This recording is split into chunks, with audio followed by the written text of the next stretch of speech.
on the streets in your district. My Legislator TV with Shane Jett. Representative Jett, thanks for stopping by. It's always a pleasure to come out in the area with the people that I actually represent and give a little update about what we're doing up at the Capitol with their money and their time. Well, a lot of things have happened. You've had a long and resourceful week.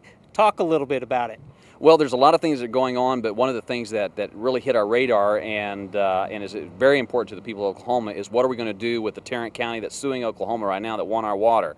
There's a lot of people that are opposed to us allowing Texas to have our water, but it's a lot more complicated than just saying no, because we have the Commerce Clause, which basically says you can't treat people inside the state differently from people outside the state. So Texas thinks they're actually going to come up and get free water. What we're finding out with the research we're doing is yes, they have the right to purchase water from us, but we have the right to set the stipulations into place for that. If we do nothing right now, what happens is they can come and get a court to require us to provide water to Texas.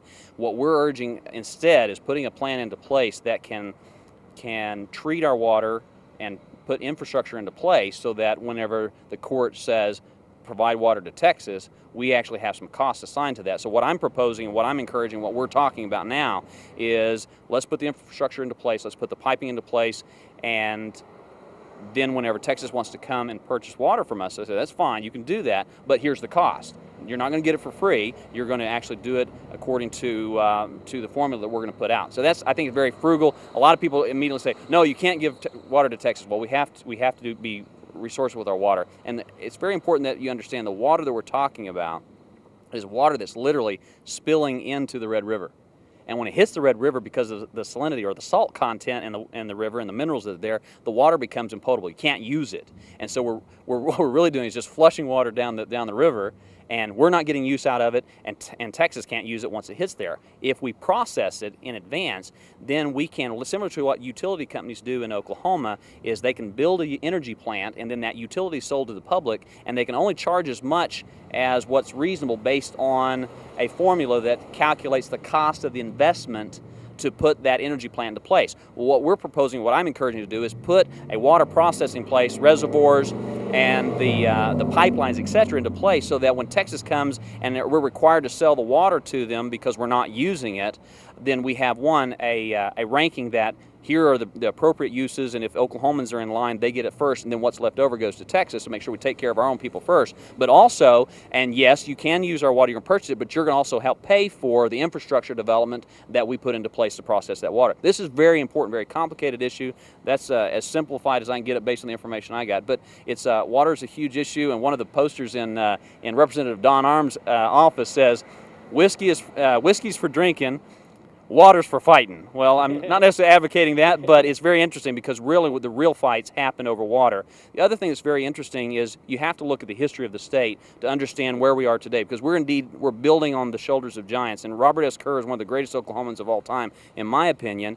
He put a coalition together using Texas, using Arkansas, Missouri, and the Arkansas Kerr-McClellan Waterway was part of the genius of Robert S. Kerr's plan for water to eliminate the cycle of droughts and floods. But we spent during that time in the 1960s almost as much money, and actually more money, on building the water systems and the lakes and navigation systems that we did on the Panama Canal back at the turn of the previous century.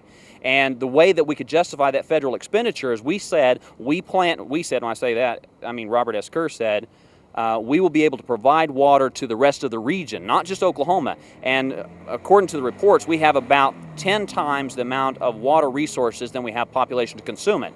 So we have an obligation to our neighbors. We're not an island in and of ourselves. We have to be responsible because in Congress it's all about coalitions, and we want people from Texas and people from Arkansas and people from Kansas and Colorado to want our best interests. And so we have to look at this as more than just our state's rights. We want to make sure that we are good stewards of the resources we have available. Also, we want to make sure we're good neighbors, and there's a good balance that we can put into place, and I think cool heads get together, we can make the best decision for the people. Back to the water, what I read was we're being sued so our water will be free to Texas, which you've alluded to. Big issue here is actually water can be a big money maker for our economy. Absolutely. And the thing is, we were looking at court precedents. When you go into the judicial branch, it's about precedents. And we're looking at New Mexico and El Paso. El Paso, Texas went to sue New Mexico for their water resources, and they were going to lose the lawsuit because the Commerce Clause in the Constitution doesn't allow you to treat people outside your state different from the people in your state. So they were going to lose that lawsuit. What the people of New Mexico ended up doing was putting the infrastructure into place so that there was a cost, there was a price tag attached to that water that was reasonable and defendable. Once they did that, El Paso realized that, well, if we're going to buy water, let's buy water from our own state and not send our money to New Mexico. So there's a way to thwart them, but you have to do it where it's reasonable and defensible. And we can't do it just, well, we don't like Texas and we didn't like the way the last game went between OU and Texas, so we're going to say no, we can't do that. We have to have a very reasoned approach, and we also have to take a long-term approach, because in Congress we're going to need coalitions from other states, and if we're good neighbors, I think that'll come back to benefit us all in the long run.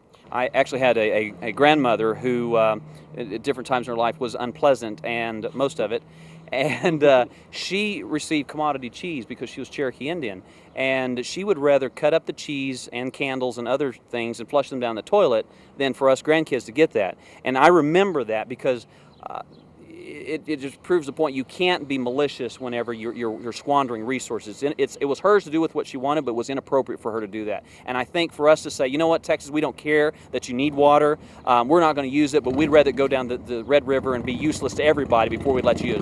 That's not a defensible position to take, and it's not being a good neighbor. So we need to look and make sure that we're conducting ourselves in a way that if we were in the need of water, that people wouldn't purposely try to make Oklahoma have a bad time. So we have a national reputation that's on the line here, and we need to be good stewards of our resources, make sure we take care of our people first, and then make ourselves available to the people around us, because that's the only way to really grow, and we have to get away from this competition where we really want the other people to do badly. Regionally here in Tecumseh, Shawnee, yeah, I knew that this was Steele's district, but I didn't want to correct you on TV.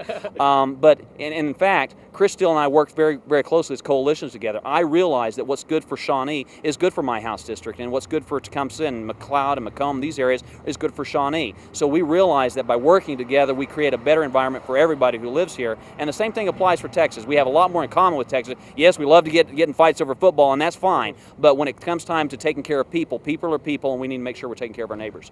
Definitely. As I said, resourceful week up at the Capitol as we're talking about water resources. Representative Jett, thanks for stopping in on your way back from the Capitol. I know you have a busy weekend in front of you. Thank you so much. It's always a pleasure to come out and be with real people and hear from the constituents. Be sure to contact my office if you have some input. We'd love to hear from you.